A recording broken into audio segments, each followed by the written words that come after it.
ప్రేమ సూపవే భవానీ, కామితార్థ ప్రదాయిని, కామగర్వ భంజని ప్రియురాణి, కరుణారసదాయిని, మా మొర విని ఈ దాసుల ప్రేమ సూపవే భవానీ.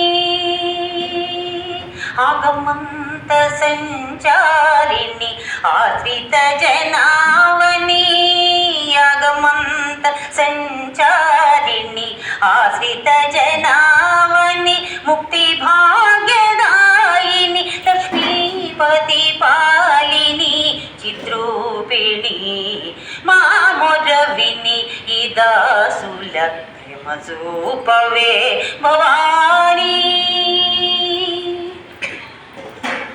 ఈ విధంగా నిరంతరము ప్రార్థిస్తున్న జగజ్జననికి వీరి మీద ఇసుమంత కూడా కరుణ కలగలేదు.